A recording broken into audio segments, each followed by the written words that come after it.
you had to go buy another one, even if the first one broke, because that's how you're going to play games with your friends. Oh, don't worry, Joe. You just had to wrap it in a towel, sprinkle some magic dust, and give it a lap dance, and it would come back on.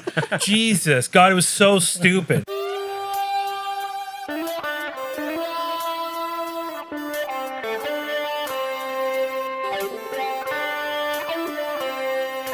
I just want to know, what have you guys been playing? What have you guys been watching? We're currently recording this in October 2023. So yeah, what's been on the fucking playlist? There's been a lot going on. I feel like it's been a while since we've really said what we've been doing. So I think, yeah. I mean, for me, big one was, well, first, the big one I tried to jump into that got me back into single player games for the first time in a long time is Starfield. The problem is instantly playing it, I wanted the open world experience, which it's been kind of criticized for, and so I went back to, it made me play like a 6-7-year-old game, No Man's Sky. So like I spent probably like 10 hours playing Starfield, and then all it did is make me want to play No Man's Sky. So I've been playing No Man's Sky. I got Alex and Nick into No Man's Sky. Okay. Just, exploring the stars. I feel like Starfield's super relevant to this episode, like especially like as we get later into the episode. Yeah. I feel like Starfield was like they put a lot of stock into that game being a success, and it has been successful. Yeah, it's been fine. It's just like, it made me want to just explore. I feel which like is a good thing. Yeah, No Man's Sky is similar, but it's just I wanted to explore without barriers, and No Man's Sky. And honestly, I think there's been a huge resurgence in No Man's Sky because of that. I think so too. If you look at I haven't looked at it, but I'm sure if you look at the player numbers, it's probably skyrocketed. The best thing that No Man's Sky ever had happen to it was probably the release of Starfield. Well, and it's multi-plat, and it was just on sale too. Yeah, so. Just on sale, and a lot of people played it way back when, and they've added so much to it. So much. So this was a huge opportunity for them to get people back to the game and see that they have largely completed it as a complete game. So it's interesting. It's been a lot of fun, honestly. Yeah, cool. I feel like something similar with another ambitious game is happening, Cyberpunk. Yeah. With the re-release of like 2.0 or whatever. Yeah. And the expansion, like everyone loves it. And I feel like I haven't played Starfield, but looking at Starfield, it looks fine. But then you look at Cyberpunk, like the state it is now, and it like looks better. There's like more to do. It's like the story is seemingly like, of course, way better. But I'm not to shit on Starfield, but it's interesting that like you mentioned No Man's Sky, but Cyberpunk is another game with a lot of hype, super ambitious. Yeah. Out of the gate, it was not good, but you have extra time to fucking make up for it. Funny story. Do you want to know the last 3 games I pre-ordered? I know one of them's No Man's Sky. One was No Man's Sky, one was Cyberpunk, and one was Anthem. Oh, I got Anthem too, Joe. God damn. I got Anthem for free. Yeah. I got Anthem for free, but for some reason there was a glitch and I couldn't get past. It wouldn't let me go past the fucking the menu screen. Oh wow. Because my PC, I was just like, nope. I'm like, good. I didn't want to play it anyways. But at least, so Cyberpunk and No Man's Sky had developers that really backed them up and committed to getting them to a place where they were actually, I think, good games. Anthem, they're just like, no, we want nothing to do with this hot mess. Who made Anthem again? I can't even remember. It was EA, right? It was EA, but like it was, what team was it? Like they did like shit. They were like known for making like good shit. They were. What team was it? I don't know. It wasn't BioWare.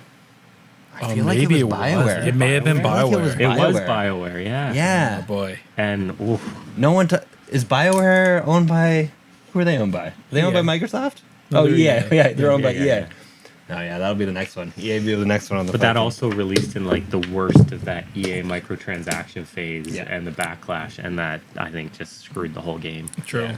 It was poorly conceived, I think. Yeah. Also. Yeah. Final point, like Anthem gameplay, like the gameplay loop, holy shit, a lot of fun. Like flying around through jetpack, it was fun. They did not build a game around it. Yeah. They just it had nothing to it, no meat. It's got to have the gameplay to back up the concept. You know? Yeah. You got to have a reason to do the gameplay, other than just the gameplay itself. So, hell yeah. So Alex, you've been playing No Man's No Sky. Man's Sky. Yeah. Yeah, too much. It's been a week, and I put in over 80 hours. Yeah. Already. Okay. Yeah, grinding, man. Getting the S-class starships, finding the exotics, finding paradise planets to build bases, just exploring. Yeah, it's a fun game, man. It's a really fun game. It's good single player and multiplayer. You can just go kind of screw around with friends, use warp portals to travel to random people's bases, build bases together. There's lots of cool space combat. Yeah, it's a great game. It's like the space combat, honestly, it's like Gummy Ships. It feels like Gummy Ships. It's like Gummy Ships the game, but then Yeah. you can get out anywhere, run around, and Will never be as good as Gummy Ships, though. well, no, but it's pretty Just the good. ability to fly from space down through an atmosphere, land Yes. anywhere on a planet, It's no cool. load screens, fly around the planet. Like that's the thing that Starfield is really missing is just that element. Okay. But yeah, It's cool. It's a good game. So that's been this week. Prior to this, it was Final Fantasy 16, which I platinumed. And then outside of video games, it's been like I got really into Lorcana. I was grinding that, trying to get as many cards as I could. Yeah. I got a lot. I was Yeah. very lucky. It's like a real life game. yeah. play loop. Yeah, it was because I had to go to these stores. You can't find any of the fucking games in all of North America, apparently. No. So what my strategy was, go to these stores, but bring my kids with me. Yeah. And be like, we love Disney. and then they honestly, I got a few of them to write down my number. Yeah. At Mastermind, Toys R Us and stuff, and they called me when the shipments came in, so I was able to go and yeah. grab. And then Shady. and then I was checking online like Facebook groups and stuff too to see other people when stuff got in. So I did that, got a bunch of cards. It's a super fun game. We played a little bit. Yeah. You've been grinding. You've been working on your decks and stuff too. Yeah, well, my strategy was, I don't have children to fucking leverage, but yeah, like, somehow where we live, there seems to be Lorcana availability at the main card shop here, and also one of the sellers at the weekend market. That's where I got all my cards. Oh wow. Yeah. what about shows? You watch it? Oh yeah. Yeah. There's been a lot. There's been. Fall of the House of Usher. Have you watched it yet, Alex? No, I haven't yet. You watched all of Mike Flanagan's shit. Not right? all of it. The one that got me was Midnight Mass, but this one looks interesting. I know you liked Midnight Mass a I lot. love Midnight Mass. I thought think it was sick. I think it's as good as Midnight Mass. Right. Maybe technically not quite as good because Midnight Mass is like really fucking good. Yeah, it is really good. But I have a deep love of Edgar Allan Poe, and The Fall of the House of Usher is all based off Edgar Allan Poe's lore. Cool. And essentially, it's not really a spoiler because it's set up. It's the whole concept for the whole show, but it's set up in the first episode. Basically, there's this super powerful family, and one by one, all the children start dying because there's like a curse. And The Fall of the House of Usher is an Edgar Allan Poe story. right. And it's basically this man who's the head of the family recounting like how it all went wrong, and he's like going insane.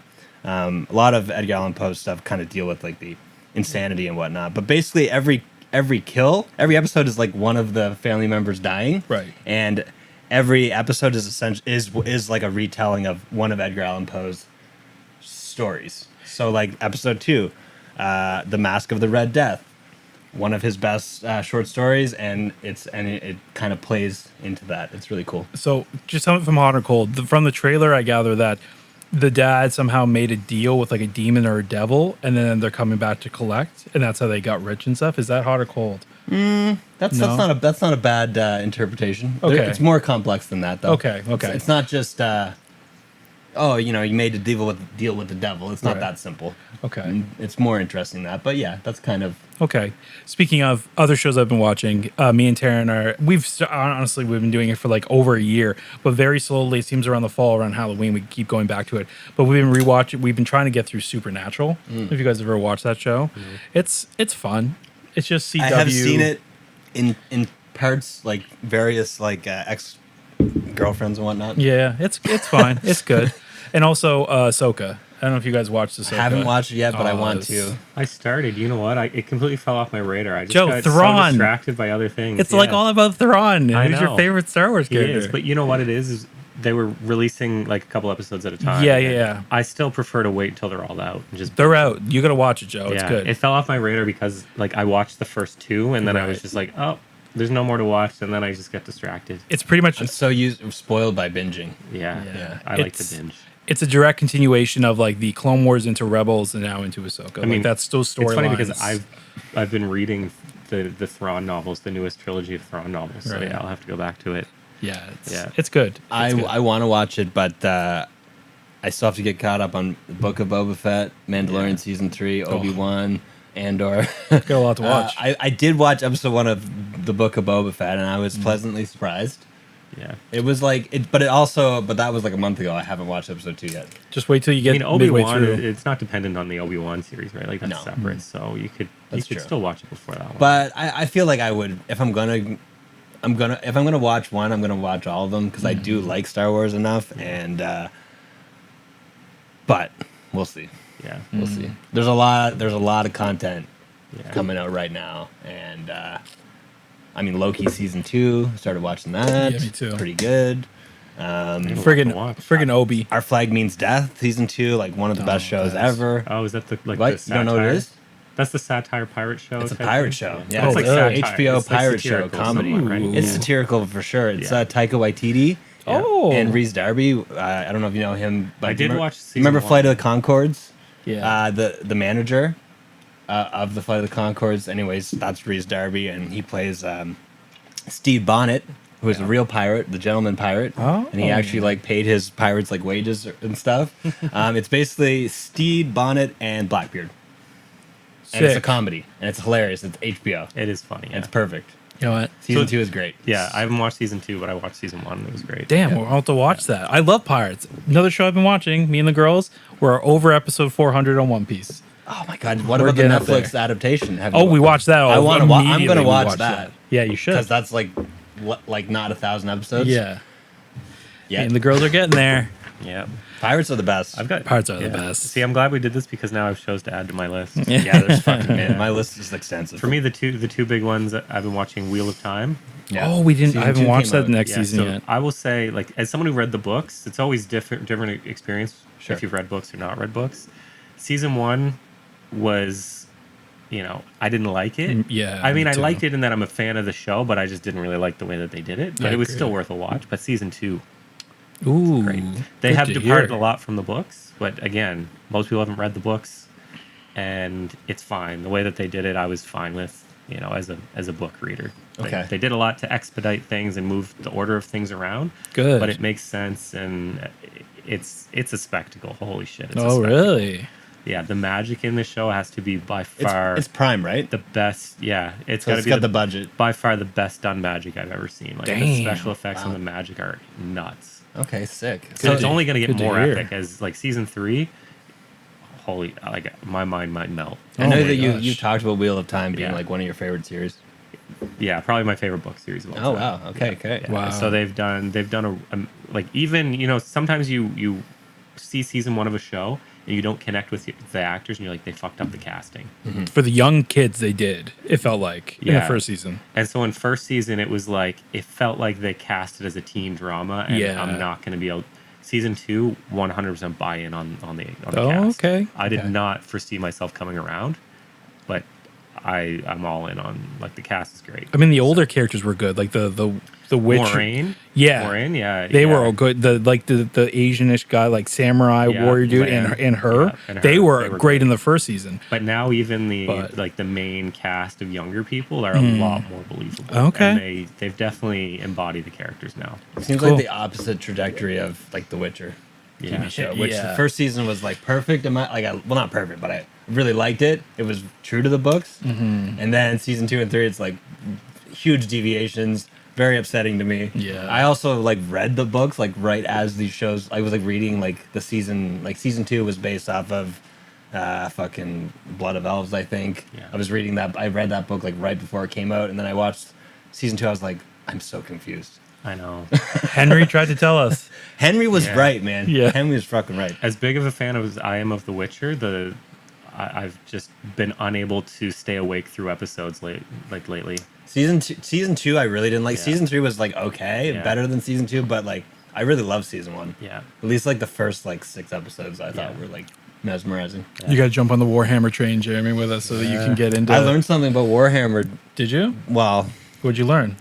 okay, so I know a guy named Curtis, and he is a Warhammer fucking guy. Okay. Been doing it for a while, and he's like a dungeon master and shit like that. Cool. One of those guys. But he said people who don't paint their armies, they lose. He said it's Well, yeah, bad luck. 'cause He said it's bad luck. You also lose 10 points inherently from Really? competitive. You get rules, points yeah. for painting your army to battle ready status. So I didn't know that. I thought it was Yeah. like purely like a It probably a is. curse thing. That's probably what he's saying, but Yeah. And I'm like, that doesn't make any sense, but also yes, it makes sense. But they're not, you actually do get You dot get 10 Okay, points, fuck. yeah, Well, Alex, you better start painting, bud. yeah, no. Well, I got I got 2. Not I battle have 2 ready yet, models. though. Yeah, Not battle ready not yet. even close to What do you battle just ready. dip them in like red paint and you're like, there you go, they're fucking painted. A lot of them are. There is a standard. Okay. There's a tabletop. It's like standard. 3 colors or You something need like 3 that. colors at least. Yeah. Nice. Yeah. There's even a guide for every unit. You could, if you're not sure, you can just go find that army, and there's a set. You don't have, you don't have to. They'll tell you by these 3 colors, do this. Boom, battle You ready. need, brushes are key. Had to go buy another more detailed brush because the brushes Yeah. that we're using were way You too need thick. you need little brushes Yeah. for the details for sure. 100%. Yeah. Jeremy, we got to get you on it. We gotta get you. I want to play it. Jeremy, the problem is Jeremy will have the best painted army. Yeah, he he'll just will. come in and he'll just destroy us with his. Look at this fucking That's okay. paint job on my Beautiful fingernails, man. I don't know about that. But Jeremy, you're more of a perfectionist than Alex and I. Yeah. The thing is, You I'll would have spend it so looking much money that I sick. don't have, and I'll fucking spend so much time that I don't have. No. We have on the 4th, hopefully we can actually get people or whenever Yeah. we do the thing. Yeah. And I think me and Joe Start with Combat Patrol. Combat Patrol is what we'll try and get you guys. If you're gonna buy, it's $1, $160. You get an army, and it's for like a specific game mode as well. You can use it for your actual bigger army, Yeah. Yeah. but you can just play it confined into this little balanced game mode they have. Okay, I can handle 40, that. 50 I can bucks handle gets you a starter kit with like a bunch of paints. Or you can and just grab whatever the- paint you want for a couple bucks. Yeah. They're like what, $4 each, $5 each? The Up paints, to $7, I think. maybe the depends on bigger type. ones. Yeah, Well, there's contrast paints. Yeah, and yeah, depends on yeah. the color and but but they're not too bad. that. Okay. Well, fuck. Don't count me out. I'm definitely interested. yeah, I think Combat Patrol. It's also by far less overwhelming to learn how to play your army when you've only got a couple Sure. units and Sure. a lot less units. It's so, very simple. Yeah. yeah. Hell yeah. Anything else you guys want to talk about? No. Ready to get into it. I just want to mention Sea of Stars quickly. Oh yeah. It's my goatee. I love it. Oh, wow. I'm still playing through it and taking my time with it. Play like an hour, like every couple nights. Not because I don't want to just go through it. Just I don't know. It's just been kind of my pace lately with games. Yeah. But yeah, for those who don't know, it's developed by Sabotage. They did The Messenger a few years. I think Nice. It came out in 2019. Very well received. Indie game. Probably won like Indie Game of the Year or something. I don't know. Yeah, it looked great. Probably would've. I bought it. I don't think I played it. Yeah, but it looked awesome. Heard a lot of. I remember Chris saying he went through it, like really liked it. It's like Ninja Gaiden esque, but it goes from 8-bit to 16-bit, Yes. which is really cool. Like, and that's part of like the storyline and the gameplay. Anyways, Sea of Stars is set in the same universe. It's Oh. a prequel, like thousands of years before. Cool. It's a JRPG, heavily inspired by Chrono Trigger, Super Mario RPG, and I would even say there's a little bit of Golden Sun in there. Wow. And the pixel art is beautiful. The lighting is like perfect. The music is amazing. 10 of the tracks were actually composed by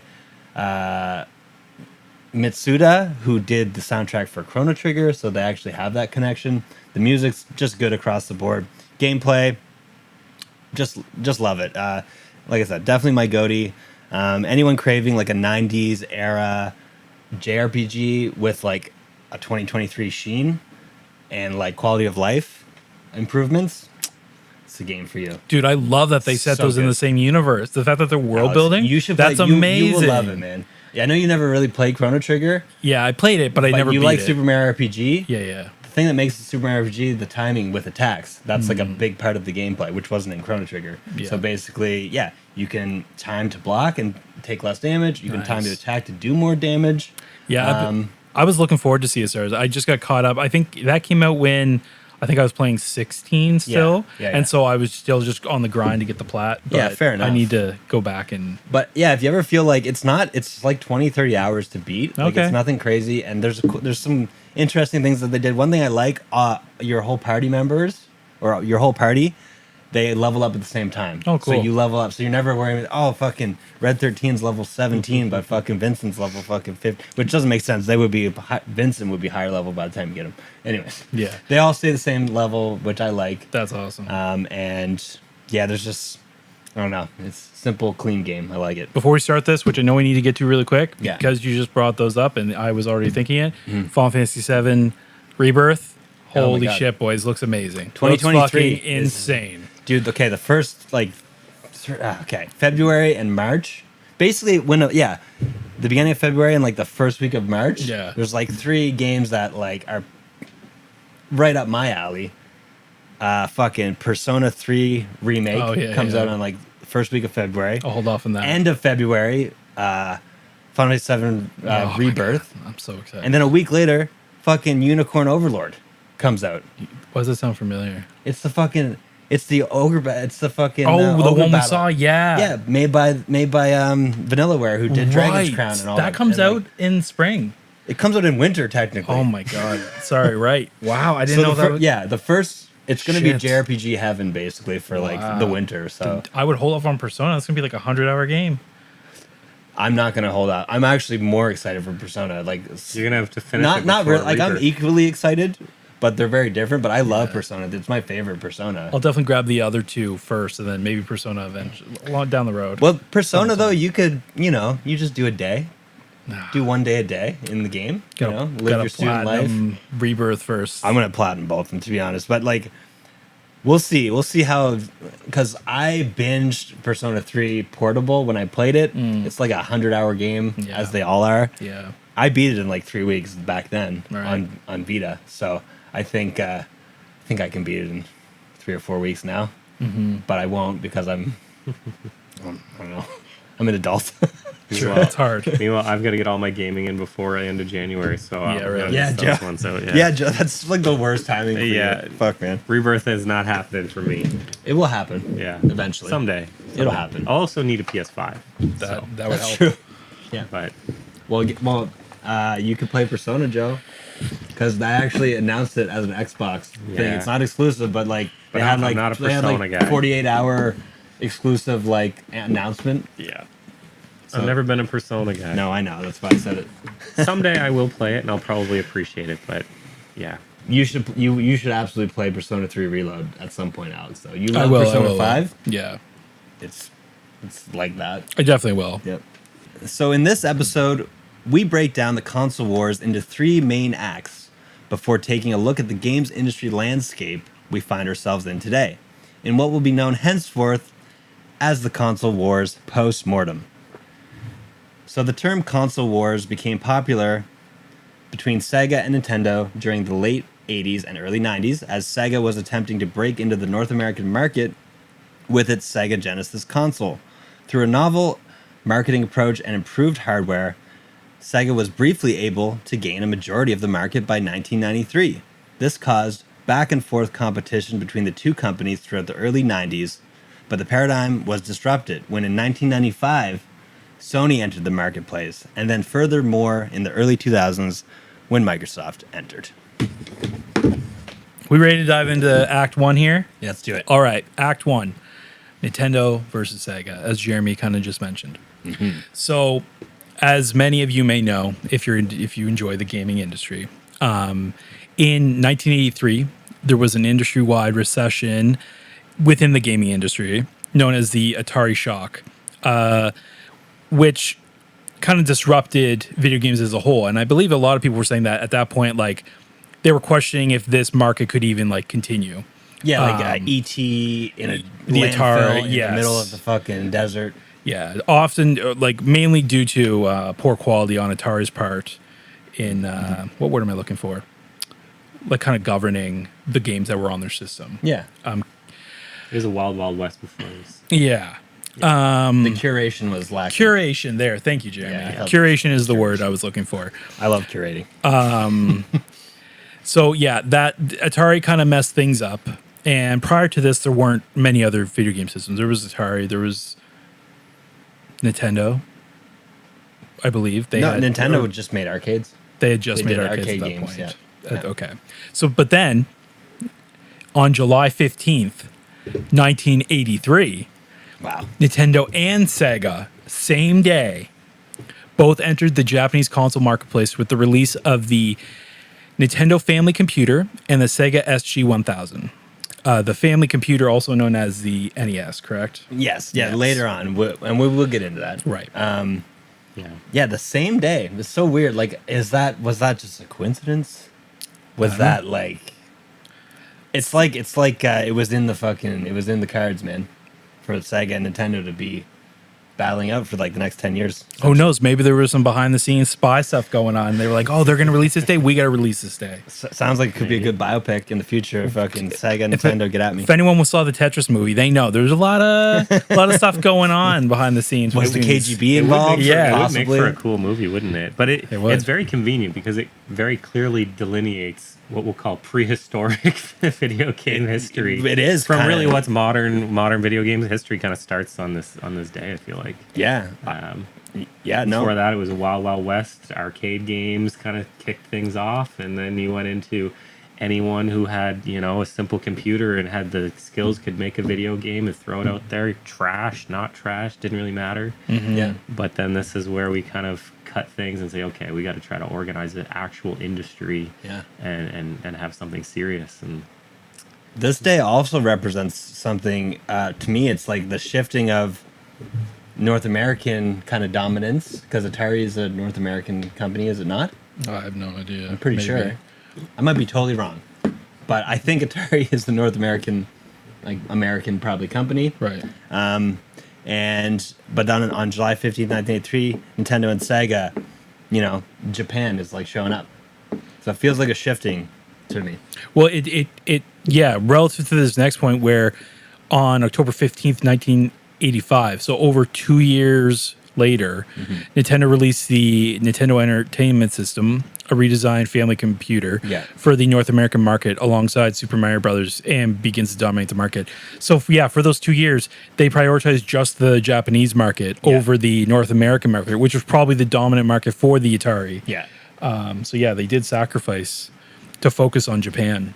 And Joe, like what you said earlier, this was kind of like a delineation. yeah, But October 15th is like the statement, because it's Yeah. like, yo, here's the NES and fucking Super Mario Bros. Sure. Still one of like the best platformers ever made. Yeah, one of the best games Incredible. ever made.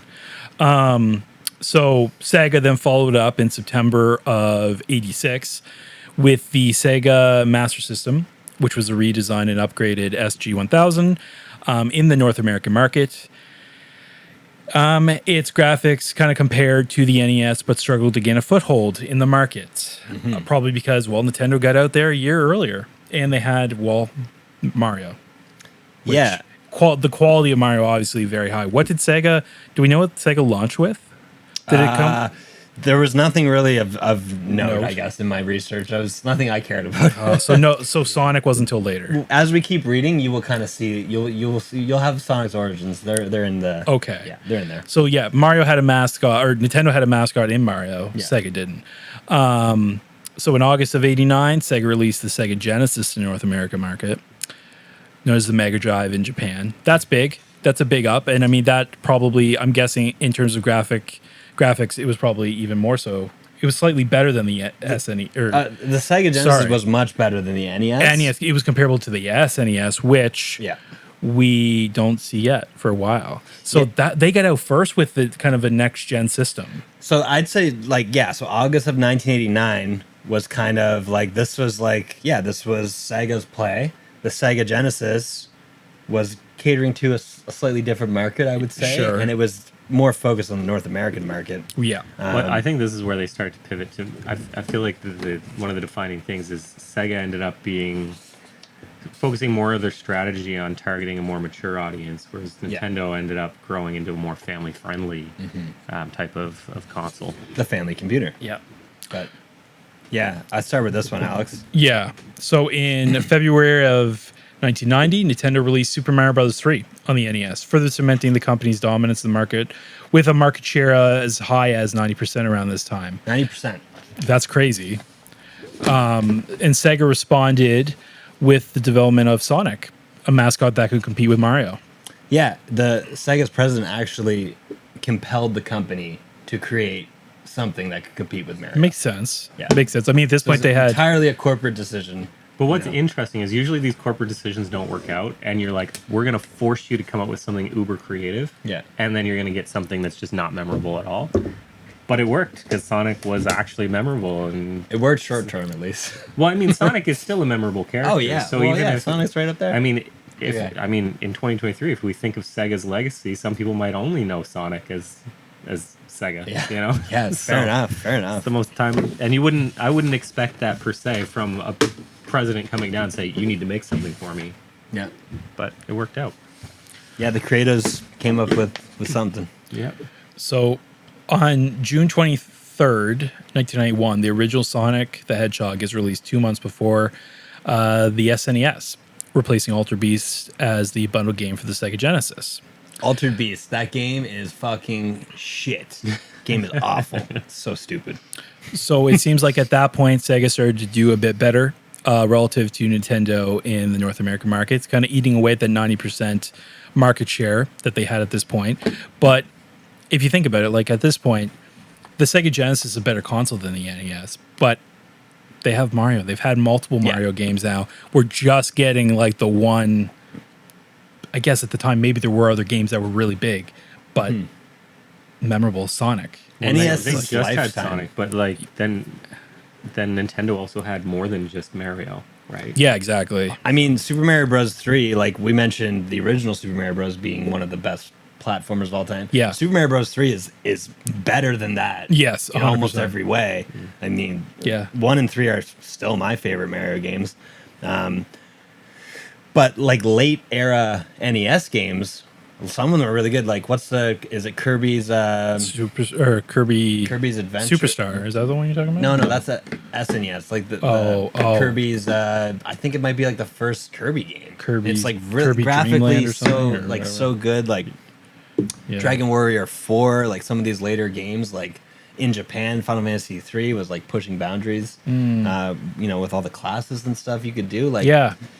It wasn't a very powerful console, but man, No. they got everything out of it. They got everything out of it. Super Mario Bros. 3 looks amazing. Yeah, it To this does. day, it still looks beautiful. You know, it looks so good. Even there's back like no, on the there's no NES. NES game that like could look better than that game, in my opinion. No. It's perfect, No. and it's kind of the swan song.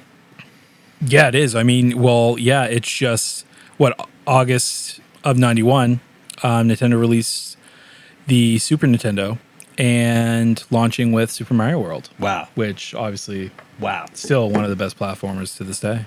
And have they launched with a mainline Nintendo Mario game for Since? every console, I mean, not handheld? 64. 64 at 64. Sunshine. Galaxy wasn't. Did a they launch. launch with Sunshine? I don't think so. No, it wasn't. I think they launched with Luigi's Mansion. Oh yeah, Luigi's Mansion. So kind of similar, Mm-hmm. but okay, yeah. So GameCube, no. Galaxy wasn't a launch title. I don't think so. Wii U didn't have. Did they have Super Mario 3D World or something? No, weird? that came later. So no, I don't think every. So yeah, launch, but Switch did it. early on, Switch did it. Switch did it. Yeah. Okay, cool. Did they do it with Switch? What was? on Didn't Switch? Super Mario Odyssey launch? I don't think so. Oh, you're Was right. it? It didn't. It was like a few months later. Breath of the It was Wild. Breath of the Wild. Breath of the Wild, yeah. Yeah, yeah. They only had like Breath of the Wild and like a few games. 1-2 Switch. They want you Switch, fucking Super Bomberman. Okay, cool. All right. Um, I digress. Okay, yeah. So Super Mario World, sick game. So at this point, Sega has the Sega Genesis out for a while. They have Sonic out now, but Nintendo now has the Super Nintendo with Super Mario World. Just over a couple months later, after Sonic's release. Yeah, literally 2 months. Yeah. In October of '92, Sega released the Sega CD add-on in North America. This added CD game functionality, faster CPU, and graphics upgrades.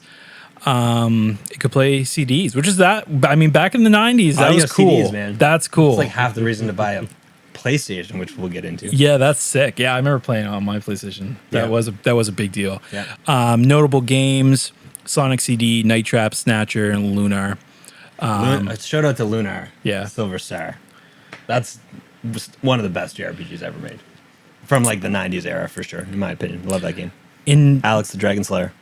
It's the character. Yeah, I remember his name as Alex. I remember that. In '93, Mortal Kombat was released on both home consoles, but sales were 3 to 5 times greater on the Genesis due largely in part to the Super Nintendo's version being censored, removing blood and fatalities. Sega's market share at this point in time was as high as 55%. Impressive recovery, the market share. And I mean, I think most people have heard about the whole Mortal Kombat blood thing. Yeah. Yeah, and like Night Trap, which you mentioned in the previous point, Yeah. that was like pretty controversial. Like, that's actually the reason like the ESRB was established, because of essentially heard about this, yeah. Night Trap and Mortal Kombat. Yeah. That's cool. But yeah, this was the high point for Sega. This was like, it never got better than this for them, and market share was 55%. This is only North American, so that's important. You know what we didn't talk about there, though? What's that? The Game Gear. No, we can talk about Game Gear. There's not much to say. It was in that movie. I remember there was a movie where this kid had a Game Gear. Mm-hmm. Yeah, it was badass. I remember watching that movie and be like, my cousin man, I had a want Game that. Gear, It's so cool. and it was cool, man. Yeah. Like, compared to a Game Boy, it was like, wow, it's color, it's like bright, you know. Yeah. But it takes like so, like, it eats batteries. Oh, really? Yeah, it ate through batteries like you wouldn't believe. Different times. And it though. didn't have Tetris.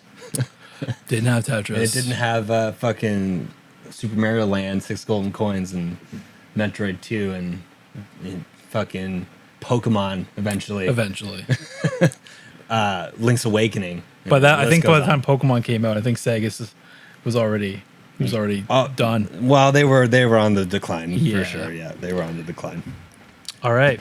Do we have any? So, this is essentially the first era. This is the Nintendo versus Sega. This is probably what people think of when they think of console wars more than any. Anything else we want to add to this? I don't know. I would say, there's a lot that happened during this, but the key trends that kind of, you can see already the beginnings of why Nintendo would carry on to be successful and why Sega would maybe falter. Yeah. And I think one here, what you see first off Nintendo just building a depth of first party titles that they continue to rely on, and their success continues to rely on. Yeah, we didn't mention Zelda. Yeah, Zelda, you mentioned, I think Kirby, Yeah, Metroid, Donkey Kong. Like, these are, I mean, Donkey Kong they haven't really brought out as much anymore, but at this time they had this depth that Sega did not have. Plus third-party stuff like Final Fantasy, Dragon Nintendo Warrior. had Square, right? Did Yeah, Square release Contra, anything for Sega, or was it, were I they don't purely with think Nintendo? so. I Street think? Fighter. No, a lot of these were some of these were multi-platform, yeah. but like Final Fantasy wasn't. Yeah. They had Phantasy Star. And I think that's a trend that still defines video games to this day, is reliance on depth of first party titles, which Sega did not have to the same extent. And I think you see Nintendo, here they started to really cement their focus on quality control and control over publishers, and making sure that if you're going to be on Nintendo, it's going to be a good game. Yep. And Sega didn't necessarily have that. So I great think point. these were the defining things, was this kind of focus on first party titles, this focus on control of quality in games. And then here you also see, I think, Mortal Kombat, I think, is indicative of this. They started to situate themselves. Nintendo was very much, we're committed to being family friendly and having a family experience. Sega was more open and maybe attractive to a mature audience. Yeah. Which I think, in a way, placed them as being more vulnerable to what comes later. Because Nintendo could really rely on this focus on family. And I think that carries them through to this day. Yep. Sega, they were more at They're marketing risk. to teenage boys. Yeah, who well, they grow were up. more at risk to other groups, because I think what happens is you then see a trend towards, let's try to build this out to a much wider, maybe more mature gaming audience with future consoles, as we'll get into. And in that expansion, Sega's more at risk because they're reliant on more on this mature market. Yeah. So I think those are big trends. And then I think you'll mention this in your first point when you get into Act 2. Nintendo conservatively managed their finances, and during this phase they set themselves up so that when things didn't go right, they were able to kind of weather the storm a lot better than Sega. So those, to me, I think those are the defining really trends that happened during this phase that still continue as we go through other phases of these console wars. That's an excellent point. And yeah, it's the same strategy to win a console war as the same strategy to win a game of Magic the Gathering, basically. Yeah. Yeah, no, that's great. Alex, you're the Nintendo guy. Do you have anything else you want to add? No, not really. I mean, I got Nintendo's kind of relevant all the way through, so there's always Nintendo's, from start to finish. I mean, they're here, they're around. And I think what you see, though, is as we go through, Nintendo just relies on these same principles that they established right from day one. Yeah. They didn't necessarily, as we'll see, they've never been the innovator. They've never been the one changing to adapt themselves to what's going on. They've always just been, this is what we do. We do it very well. We have high quality. We have amazing IP and first party, and that will carry us through thick and thin.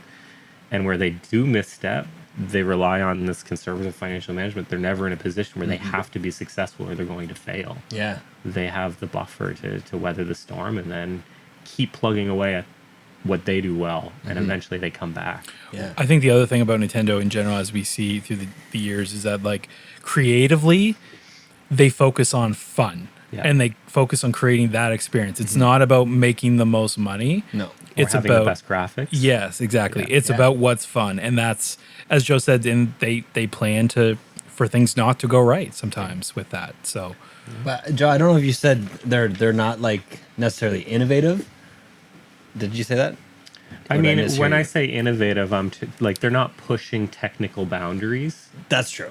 Yeah. creative boundaries. But creatively, they're super innovative. That's a good way to clarify that. Yeah, because the Game Boy was the first, a Virtual Boy, kind of a fail, but they were trying to be innovative. Switch is super next level innovation. I mean, the Wii U. Wii U. There's some innovation. To be fair, the original Wii is very innovative. If we look at the Wii and then the transition to the Wii U, and the Wii U was the middle child between the Wii and the Switch. It's like a bastard Switch. Yeah, it became what is the Switch, really. Exactly. Same concept, different implementation. Yes. The Wii U is still the only Nintendo console I've personally owned. How don't you have a Switch at this point, Joe? It's insane. I mean, I don't even have enough time to play my games library on PlayStation or It's a great console. It's a struggle, man. One of the best. Act 2. Sony enters the fray. Ooh. Yeah, so in 1994, Sega had been outperforming Nintendo, but carried corporate debt, whereas Nintendo remained debt-free and held a stronger position in the worldwide market. It's worth noting that the NPD reported a 17% drop in year-to-year revenue during the mid-90s, representing an industry in contraction. So, just to kind of set the stage, yes, the industry was contracting for, I think 2 years, 94, 5, 6, something like that. And yes, Sega was strong in North America, but worldwide, it was still Nintendo all the way. Japan, Europe. You know what, Jeremy? That's what happens. It was our fault. We're the reason the industry contracted. Our generation. Because all our parents were the gamers, and then they had us. And they were like, fuck, I don't have time for games. I don't know that our parents were gamers. I think the Gen X, which wouldn't be our parents, they were gamers. Yeah. My dad's a gamer. Yeah. Well, Renee is. Yeah, Renee is a gamer. But I remember him playing Xbox mainly. True. You know what? One universal, no matter who you are, deck getcha. Getcha. Yeah. No matter what. Joe. We've all had Let's issues. not talk about Yeah. I 100% don't want to talk about debt. Okay, so on November 22nd, 1994, Sega released the Sega Saturn in Japan. It boasted 3D polygonal graphics, Jesus Christ, and launch titles featuring console versions of popular Sega arcade games at the time, such as Virtua Fighter. Sega decided to put most of their attention onto the Saturn going forward, despite Genesis sales remaining strong in North America when it was released the following May. I think this was the first big fuck up in Sega's downfall. Sega Saturn. Sega Genesis was still popular, and the world wasn't quite ready for Sega Saturn. Maybe if they had waited a year or two, could have made a bigger impact, as we'll see. I've never played it. How were the graphics? Like, No one has played the Sega Saturn. Yeah, basically. But No it's one I know. Was it like in competition with like PlayStation 1 level 3D graphics? Yeah. Because then you could look at this and you say, yeah, in hindsight, it was a fuck up. Yeah. But it's a question you could look at, like why did the Sega Saturn not do what the PlayStation 1 did, coming out with the graphical capabilities that it did? Yep. Obviously, there was more to the story that they just weren't able to capitalize on that. Yeah. Also, like it worked with the Genesis. They got out ahead of the SNES, and it definitely helped them. So maybe their timeline, it kind of did make sense. It was 1989, 1994. That's like the 5-year console cycle was pretty standard back then. Now it's like 7-8 years. But so this leads us to December 3rd, 1994. Sony Computer Entertainment released the first PlayStation in Japan. Then, in 1995, the Electronic Entertainment Expo, E3, is created. R.I.P. Created, R.I.P. Hey, it might come back someday, they keep saying. Someday, man. Is created to focus on the video games industry and distinguish itself from the consumer electronics show CES, which is where these things would have shown up previously. Right. Nintendo, Sega, and Sony all gave their full support to it. So just, shout out to E3. Alex, I know you love E3. You'll forever miss.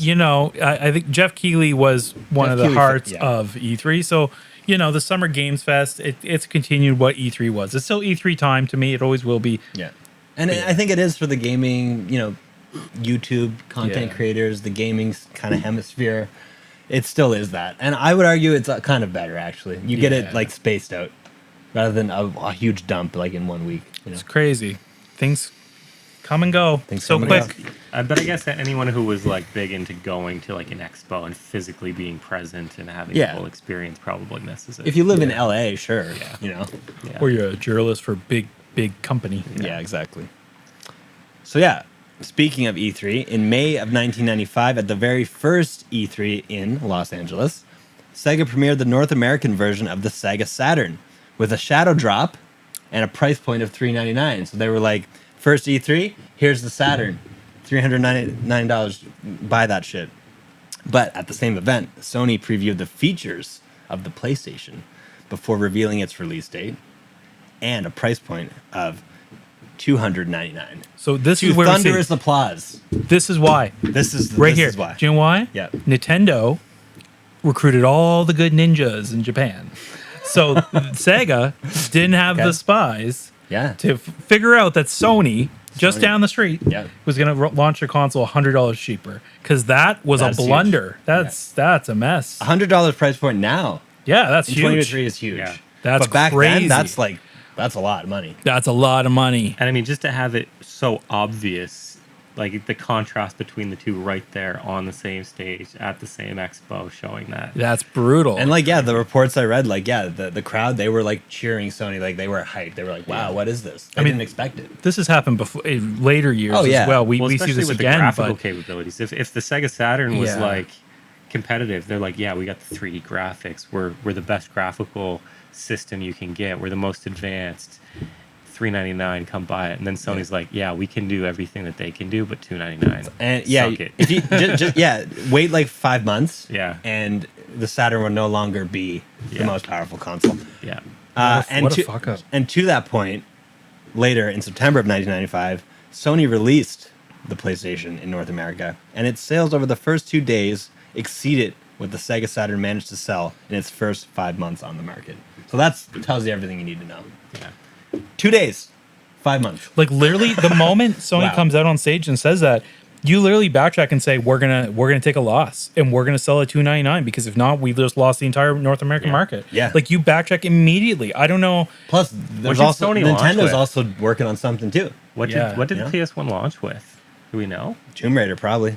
I feel like Tomb Raider, and Tomb Raider, maybe PS1. maybe Crash Bandicoot. Those were early. First Solid. Gran Turismo. I don't know if they were launch titles per se. I feel like one of them might have been though. Demo disc. PlayStation Underground. You got a sick demo disc. Oh yeah, that's what I got. I got a demo disc and Mario Andretti fucking racing like 5 years later.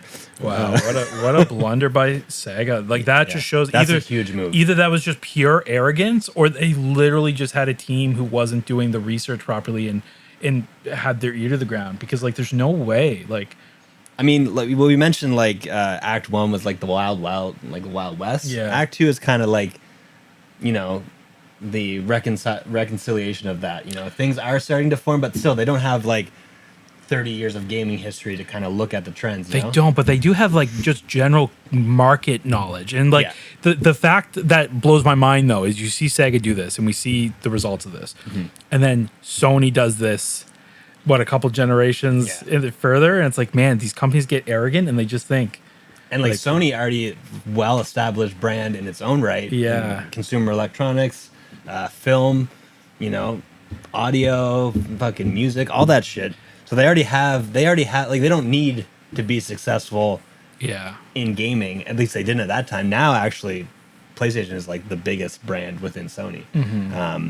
So leading on from that, in September of 1996, Nintendo released the Nintendo 64 in North America. Although it boasted a 64-bit CPU compared to the competitors' 32-bit CPU, Saturn and PlayStation, it was still cartridge-based, limiting the amount of information that could be stored for each game. This decision ultimately cost them Squaresoft, who were at the time developing Final Fantasy VII, weakening Nintendo's position and driving Sega further out of the market. That is another huge win for Sony. Massive. That's why I got It's talked about till this day. I got a PlayStation before the 64 for Final Fantasy VII. Yeah, of course. Yeah. That was the only reason I never had a 64. I had a PlayStation, and it was for Final Fantasy. Yeah. Yeah. Yep. And I mean, Ocarina of Time came out in 98. Yeah, that sounds right to me. I would say that's the comparable behemoth for the 64, and that was a year later. Yeah. Wow. So do we have anything else? This concludes Act 2. So basically, pretty brief period in time. Sony just showing up and be like, "Hey, we're here, and we're gonna dominate the gaming industry for the next 10 years." What this makes apparent to me is that Sony didn't actually just come in and win. Sega lost. Like, Sega dropped the ball. They just messed up. It's like Straight timing. up. It's like, it's absolutely like conjunction of like timing and like resources and just Because planning. like, realistically, if the Sega Saturn had dominated the marketplace as it could have, Yeah. would Square not have just put Final Fantasy VII on the Saturn? They may have. Yeah, and then we would be looking at a completely different ball game. But because they dropped the ball so hard with that price point announcement, Yep. And Nintendo was like, I've seen videos of like they had like they were testing like a version of like Final Fantasy VI characters. Yeah, I saw like that. how it would look on Nintendo 64. Yeah. So it's not like they just wrote Nintendo 64 off No. immediately, because they have a history working with Nintendo. The first 6 Final Fantasies, you know. yes. Final Fantasy VI being arguably the best game for a lot of people Yeah. as well. But yeah, you know, that was a huge win again. Yeah. I think this kind of continues on with the continuation of what I mentioned for Act 1, in that you had the same continued focus on quality control, the same positioning of Nintendo as being the more family-friendly one. Yeah. And then this is where I think Sega gets punished, where they situated themselves as maybe the provider of more realistic, more mature games. And then Sony came in and said, yeah, we can do that, and we can do it cheaper, and we can market better. And we're Sony. And we're Sony, and we have all the production capabilities that Sony had at that time.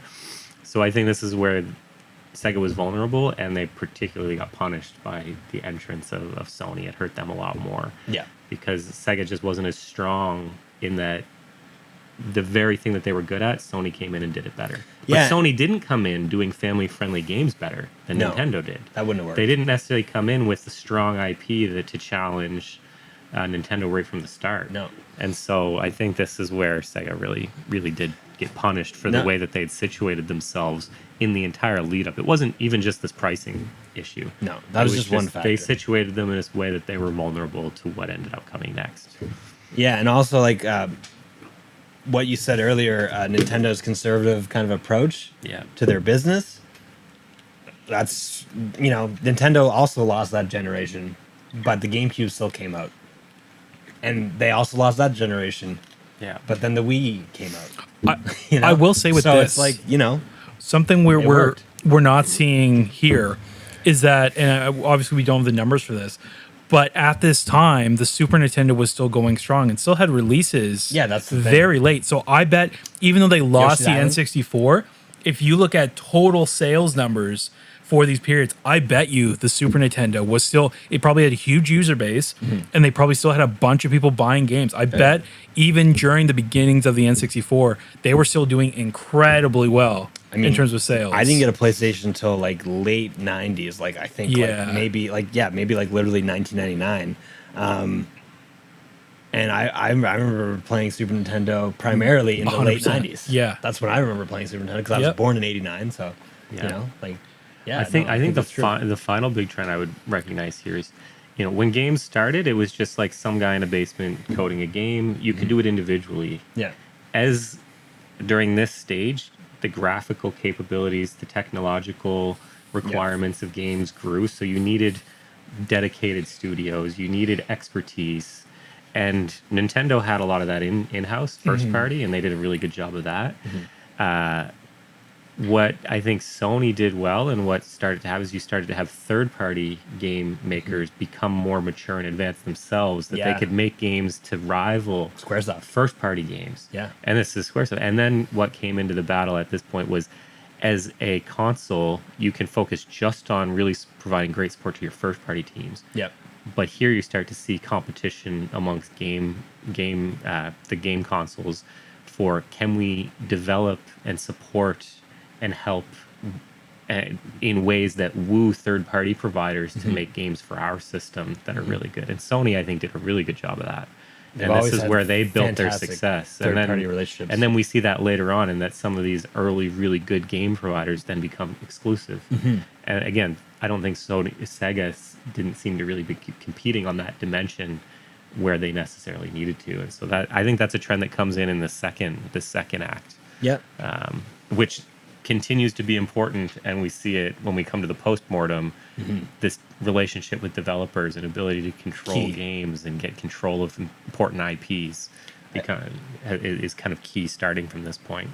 I think one thing that should definitely be mentioned as well is the leap from 2D sprite-based graphics to 3D polygonal graphics. Like, Saturn tried to get ahead of the curve, and the timing wasn't right, the price point wasn't right, the games weren't right, whatever, wasn't quite right. But Sony, they got the timing right, and they kind of they were able to ride the crest of that wave, the transition. Whereas Nintendo kind of fumbled a little bit too. The 64 was a 3D game. Arguably. Well, yeah. Arguably. I love the 64. Yeah. Everyone who owned a 64 loves it. I also... StarCraft 64, there we go. Yeah. But on a pure numbers basis, Sure. the Sony outsold it like, Yeah. I don't know, 3-1, 4-1, something like that. You know what? There's a common thing too between all these systems. Sony controller very similar to like the Super Nintendo controller. Nintendo and the Saturn, not so much. Not so much. Very creatively distinct. Yeah. Right? The Saturn's that big weird one, right? Yeah. Yeah. That's or you think of chunky. and then the Dreamcast is kind of like a Or am I smaller, thinking? nicer version. Or am I of that. thinking the Dreamcast? The Dreamcast had the little screen inside of it. Okay, what was the Saturn? Again, no one's played the Saturn. No one knows. I gotta see this, but Yeah, no. Let's get a look at this monstrosity. And Alex, you love N64. It's well known. Sure do. But what do you love more, N64? oh no, they had a more normal controller. I'm wrong. Yeah, it literally. It's a Sega. So It's a forgettable. Genesis controller. It's so forgettable. It's literally just a Genesis controller. It's actually just a It Genesis looks kind of controller. like a. You're thinking of the an Dreamcast. Xbox controller I'm a thinking little bit. of the Dreamcast, yeah. which I'm sure we'll get to. But We're gonna mention Dreamcast. Don't worry. fucking Yeah. So Man, that's Act 2, I guess. Yeah, That's that too. This is exciting. This is like we were more conscious human beings at this Yeah. point in time. So, Definitely. but again, I don't remember the first E3 or any of this shit. No. I remember showing up at my uncle's place. They had a PlayStation. They were playing like, I think a Jurassic Park game or like some weird fucking game I'd never heard of before or since. Well, I mean, That's how I discovered PlayStation. Just someone was playing. I was like, oh, this looks way better. Like this looks better than my NES. to me, these consoles came out when I bought them, Yeah. which was like 3 years after they actually True. came out. As a right? child, that's absolutely Like true. this was the new cutting edge, Yeah. PlayStation, the new cutting edge Nintendo. But it's like it's been out for 3 years or 2 years or whatever it was by the time I bought it. Yeah. But you didn't know or care then, right? You didn't care. I feel like Act 3, which we'll be moving on to in a second, that's where we were probably starting to line up more with the timeline. I will say it's weird that this was that the PlayStation released in '95, because I will say a thing for us as kids, I'm sure, was the rental stores. Yeah. And I don't remember PlayStation games in rental stores till way later. Yeah. It was Super Nintendo games everywhere. It Yeah. was Sega games everywhere. I Up don't know if I until the remember. mid to late '90s, I thought. I So- wasn't renting a lot. Like Yeah. I've said before, like on the podcast, I didn't really play a lot of games in the 90s. I honestly, it wasn't really till Pokemon that I really got into gaming. I did. And I just remember when you'd walk into these stores, there wasn't PlayStation games. It was Sega, and eventually it was 64, I guess, in PlayStation eventually in the late 90s. But early it was still Super Nintendo. Yeah, no. I Still, Yeah. still And I Genesis. didn't rent games until like Act 3. I didn't, Oh, until wow. PS2. That was when I started Yeah. renting games. yeah, and they also had a lot of Super Nintendo games by that point. They too, did. you know? Big Yeah. library, yeah. Yeah. Act 3, when games kind of became what we know them to be kind of in the modern day. We have the modern competitors that we have. Yeah. Right. Things kind of settled a little bit. I guess really before Act 3, things changed. Like you look at a difference in 4 years from 1994 to 1998, massive change in the landscape of gaming. Here, things start to slow down a little bit, I think. Yeah. Um, After the big Yeah. new challenger. Yeah. So, Act 3 is when Microsoft enters the scene. Yeah. That's the big thing. So, of course, PlayStation announces that they're going to have the PlayStation 2. And then we get an announcement that they're going to have a major competitor coming in from at this point, Microsoft may have been the largest company in the world. I think they probably were. Makes sense. Yeah. They're still one of the largest, but here, I think by far and away, they were the largest. Excel, baby. Yeah. So Windows, just Windows. Yeah. Windows is Yeah. huge. So they decided that they were going to enter the space. The idea for them was they saw PlayStation and the graphical fidelity and the power that you were getting out of consoles as a major threat to their PC gaming that they had been focusing on up to this point. And so they decided that they wanted to enter, I guess, a competitor into the console space, which was really meant to be like a portable or a smaller version of a computer, refined to just play video games and do it well. So this is where we got the original Xbox.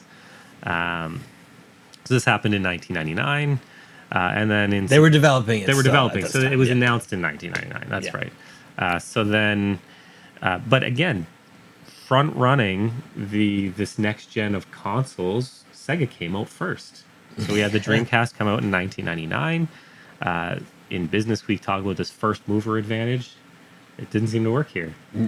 It worked for Genesis. That's the only time it worked for So Sega. they came out with the Dreamcast, which was the world's fastest selling, most powerful, and most innovative console, but it died a very quick death. I did own a Dreamcast, actually. No way. Dreamcast is very cool. But system. the only game Everyone I had loves for it was like, I think it was like Simpsons Hit and Run or something like that. That game got remastered like not that long ago. It was But a good people still game. like that game. But I think that Crazy Taxi. that console to me defines what I think of when I think of Sega, and it may be it's just my perspective, just a bunch of campy games Yeah, that were not high quality, that were you'd never put them in like the game of the year, best games of all Didn't it time. have Sonic Adventure 2? Well, that's an exception, but Yeah, I'm saying Sonic in Adventure 2. general, a lot Not of Sonic things were Adventure 2 campy. Battle though. No. But even then, like Sonic Adventure 2, like I'm thinking like more arcadey type. Yeah, campy yeah. type It also had games, Sonic like, Adventure. Yeah. Not necessarily. You know. Yeah. That's why I say my perspective. Yeah. Yeah. No, I no. mean, I'm sure there's people who are like, yeah, they had some really great games, and I'm sure that they did. I think but you're pretty just- spot on. yeah. Like that's my perspective too, That's my Joe. Like I think perspective, of like Jet Set Radio. Yeah. Like Yeah. some weird games, like good games, but you know. Yeah. And then so One Dream. Yeah, Sorry, Joe. go I ahead. don't not to interrupt you. September 9th, 1999 is when they released it. Yeah, You know what else came out on that day? You one guess. Backstreet Boys. September Millennium. It 9th, could have came out. Yeah. 1999. Final Fantasy 8. Sorry, Alex. I didn't give you a Oh chance. yeah, I Final would have got Fantasy 8 it. came out on that day. Yeah, 9/9/99. yeah. Nice. That's when Squall was introduced to the world and Yeah. all his emo glory. Yeah, and that's but it's like, yeah, do I want to play Final Fantasy 8 or do I want to fucking buy a Dreamcast? Buy Dreamcast and pay Simpsons Hit and Run. Yeah, yeah. The choice is yours. Well, you can do that when you're Joe and you just borrow people's games for a year. That was 9. wasn't Yeah, it was not. That was It was 9. And that wasn't my fault. My just kidding, save file Joe. got corrupted. I'm just Do kidding. I talk about this? 'Cause I'm just Alex, joking, you Joe. brought this up at least twice in this podcast. I Did had, I? I had to start over because my game file got corrupted. I'm just joking, Joe. Yeah, I made it to disc 4, and then my game file got corrupted. Oh, that's I had to start brutal. over. Yeah.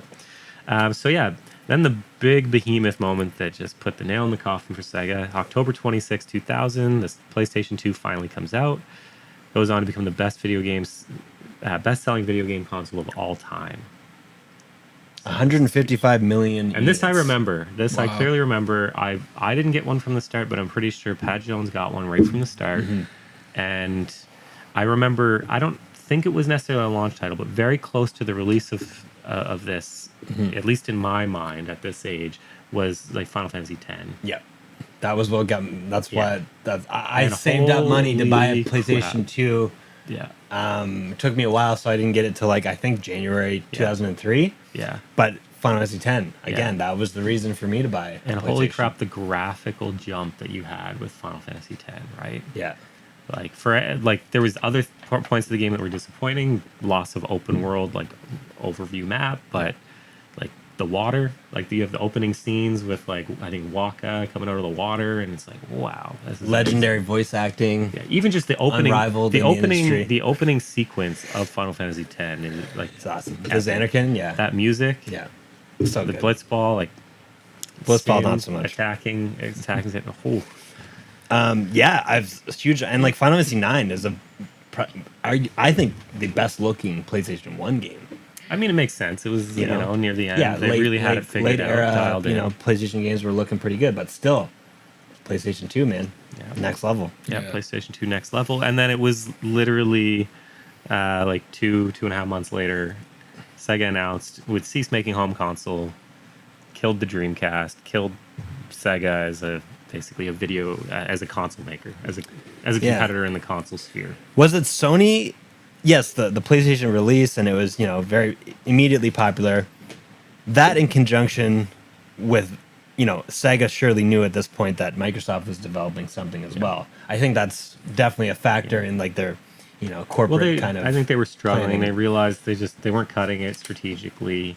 They had the debt. They didn't have Nintendo's like money to be, or lack of debt and kind of IP. flexibility. Yeah. They didn't have the IP. Can we really compete in a 4 console world? Clearly, I don't they think a 4 console, like I don't think it'll work. Like couldn't. No. Stadia You're just segregating tried, things Steam too Deck much, yeah. kind of. Yeah. Steam Deck's kind of like, I guess the closest thing you could say now.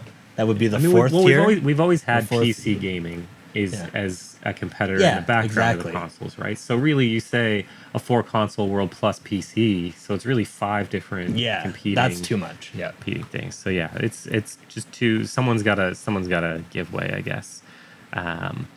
And so then it wasn't for another year almost that we waited till November 15th for Microsoft to release the original Xbox. I remember getting one. I don't know.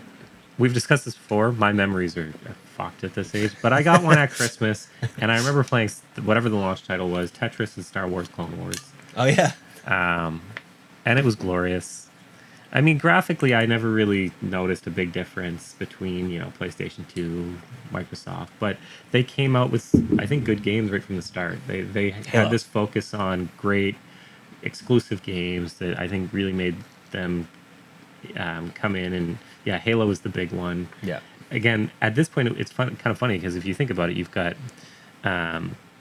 you had Sega being more mature, then Sony came in and we're like, no, we can do the games for teenagers and adults just as good, if not better than you. Yeah. And then Microsoft came in and they were even like more like, we're targeting people who like more mature games. Yeah. I think they've never really They did a really good job at deviated it. from that. Yeah, I mean, they're not. I They mean, bought Rare. They've That was- had like their RPGs and stuff, but I feel like they've really been good shooters. You know, more action oriented type of games, more hyper realistic type of games. I think has been their thing. So I don't know why I didn't make a bigger note about Halo, because like Halo is a fantastic launch title. yeah, I think Microsoft, like the Xbox brand, owes so much to that single game. Yeah. Funnily enough, as we're going to get into like in the postmortem, Bungie, now owned by Sony. It's hilarious. True. yeah. But Halo 1, man. And the design of the console itself, like Xbox 360 was the big one that was super popular and stuff. But I think of the original Xbox, like it's a big, bulky monstrosity. Gigantic, But chonky I kind of controller. it seemed like it just worked really good. It had early fucking Ethernet, internet capabilities. Like they were ahead of the game on that. Yeah. You needed like an expansion pack to play Final Fantasy 11 on the PlayStation 2. Yeah. So they got a lot of things right. But Yeah. Sony was on they were riding such a high at that point. Yeah. 3 days after the Xbox comes out, we get the GameCube. So Nintendo still in the fray, still fighting. I do love that. I gotta say, I love the Yeah. GameCube. I love the of the three controllers from that era. It's got to be GameCube, man. It's got to be. And I love GameCube. DualShock. I love DualShock. But DualShock, it was basically just a DualShock 1, that was the best from the previous generation for sure. GameCube still used today for competitive melee. It's lovely. I That's bought one for beautiful. Switch. I bought a Nintendo. Still makes Of course GameCube you control. did. They still make GameCube them. controllers. Of course they do. It's beautiful. Yep. Yeah, and I guess this is really where things kind of slow down. You've got your console generation lasts, 5 years in this one, but then after that, things start to slow down in console releases. So 2005, we've got the Xbox 360s announced. A year later, PlayStation 3's announced in November 17th, 2006. The Nintendo, so huge for Nintendo. November 19th, 2006, Nintendo releases the Wii. Yep. So after the lifetime sales of the GameCube amounted to slightly less than the original Xbox, Nintendo adopted what's known as the Blue Ocean approach, meaning it considers itself fundamentally different from the other main competitors, not in direct competition. So they decide, we don't want to fight the Microsoft PlayStation These two battle. tech giants. And I think that this is what I mentioned Smart before. move. They wanted to stick with what they did well and stick to their fundamentals, Yeah. and they didn't really want to push the technical envelope One like thing. Microsoft and Sony was. They wanted to do what they did well. Over 100 million units sold. So And- this strategy fucking worked. yeah. And I mean, to me, in my mind, if I think of the most family-friendly console ever, this has to probably be it. The Wii. Of all ages. Yep. Old, young, adult, whatever. Like this was the family console. This is what you pulled out if you wanted to play was the games family in computer. person with friends. Yep. No, absolutely. Yeah, so- Grannies loved it. Yeah, Still love it. yeah. They The still ones have that are it. alive. They don't even know anything else came out. Why Why do they need more than one? Why would you want to know? Not broke, don't fix it, right? Yeah, Wii Fitness was big. Yeah. Wii Fitness, Wii Sports, all Yeah. that. Yeah. Those kind of more generic titles were big for the different age groups and Yeah. stuff. And so this was definitely like a shifting generation because the Wii, the PlayStation, even the PlayStation 3, which had a lot of problems, actually outsold the Xbox 360. 87 million units for the PlayStation 3 lifetime sales, 84 million for the Xbox 360, 100 million for the Wii. So really, you could be arguably this is the generation where the three consoles were kind of on the same. They were basically all equally as popular. I don't know if you remember, Jeremy, we did argue. We argued a lot sure we did. in high school. Yeah, I do. We argued a lot in the hallway. There's a lot of debates about these three consoles. People Yeah. being like, Nintendo's It would The be me Wii. and you, Nintendo versus Sony. Yeah. And then someone like Daniel would come Daniel out and be with like, the Xbox, yeah. Xbox, like Daniel, shut the fuck Yeah, up. I know, You only exactly. play you only play fucking Splinter Cell anyways. God which, damn it. Yeah. I think this period is when like things kind of fracture and you've got more of the team. You kind of choose a console team. You're going to be an Xbox guy, PlayStation guy. Yeah. Everyone could also be a Nintendo guy. It seemed like you could be a PlayStation and Nintendo, Microsoft and Nintendo. That's fine. And that's kind of their strat. That's like that, and that's kind of where they're going. That's kind of the way it worked out. And I was that, but I'll tell you, Joe, there weren't many Nintendo guys at this point. I feel like our age group fell off hard off Nintendo. I feel like the Switch has brought a lot of people back on, but from here to the end of the Wii U, people were like, Nintendo should stop. Nintendo should stop making consoles and just go third party. I never said that. Maybe not. But a lot of people did. It's fair, Alex. For consoles, I agree. Like I was like, I don't care about the consoles. Yeah, a lot of people were anti. But handhelds. I always loved handhelds. Yeah. So Nintendo, I was always like firmly like love. Yes. And then PlayStation Portable came out. Yeah. And the Vita, which I also loved, but I never got rid of my Game Boys or my DSs. So like, But yeah, no, I hear you. Me and Bilo were holding down the fort with our little. You guys group. were. Brandon's still holding down the fort to this Yeah. day, buying new 25 Bilo, 64s. Bilo has like 10 of every single Nintendo console at this point. It's- And at least one complete in box. Yeah, I think during this phase again, like this, a lot of what happened earlier continued. It became a lot more. You needed a lot more marketing power. Yeah. In this era of gaming, first-party titles were huge during this era of gaming. Getting those great, exclusive third-party titles signed on to yours was a big trend. But I think the big new trend during this phase was just the rise of multiplayer. Yeah, and that 100%. I think is the entire. I think if you were to pinpoint one thing that Microsoft did better during this phase, multiplayer. They had the expertise of Microsoft behind them. You could do 4 players networking. Without a multi-tap. You could do that too, but just like the experience of trying to play online games on a online Xbox multiplayer, yeah, okay, versus a PlayStation. Sony was so behind in the entire experience. Like Xbox Live was it. If you wanted to play online games with friends, Xbox Live was where you did it. Yep. No, absolutely. Yeah. I got something to say about. Okay, when I worked at the comic book store, me and the owner Daryl would debate this all the time about this whole generation, right? And the 3 console manufacturers. Yeah. And he made that point every time. Xbox killed it with online with 360. And my point was that may be true.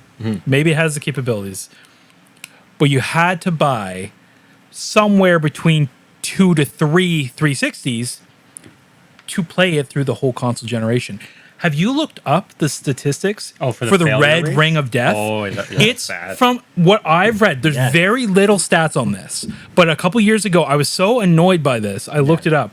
It was between 50 and 90% of consoles died.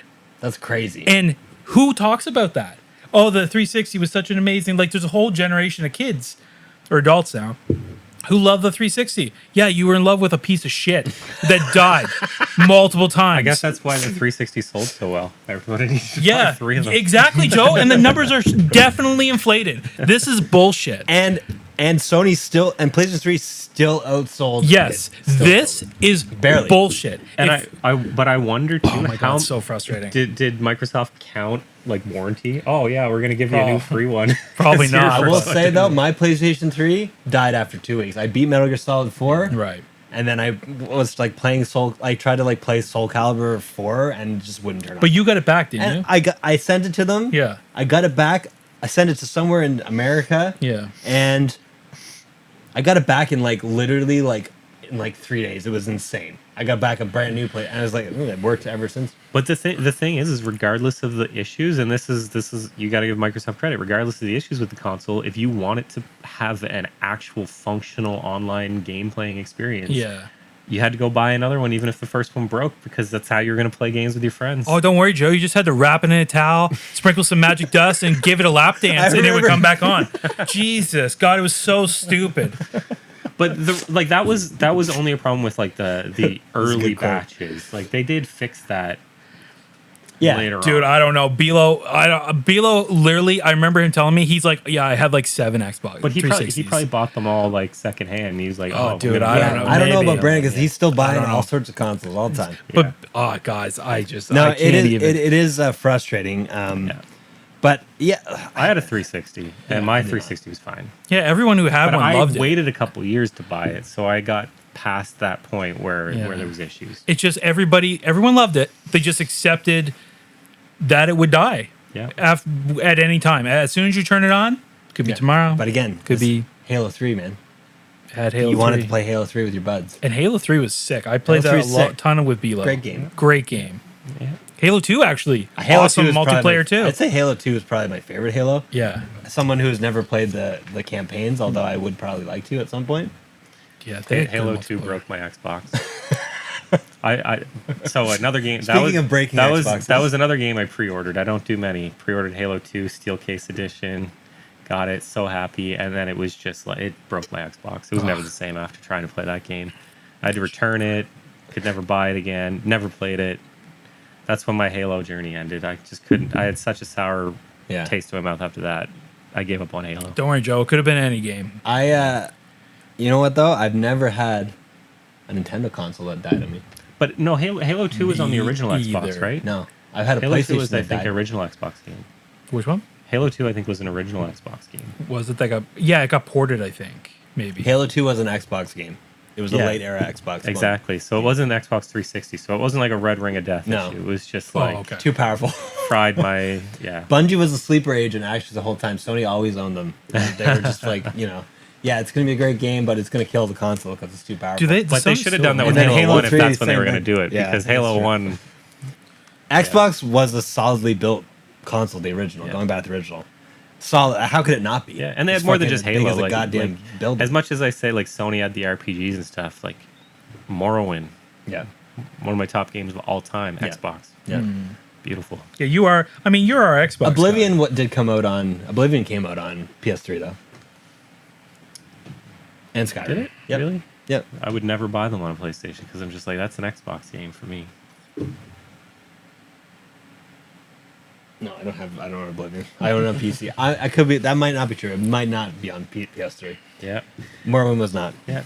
But in any case, we could argue that this was really the kind of the end of the console wars as we knew it. Mm-hmm. Could be argued that it ended the day that Sony entered the market and killed Sega, Yep.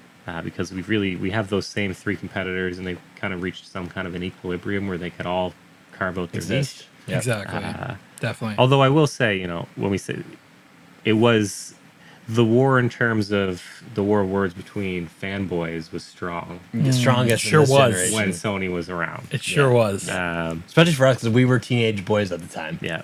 This was the peak know? for I think a lot of people. Yeah, for Of our the gener- console like, in wars. high school, yeah, And then it just junior high, declined. high Yeah. school, yeah, Yeah, exactly. nope.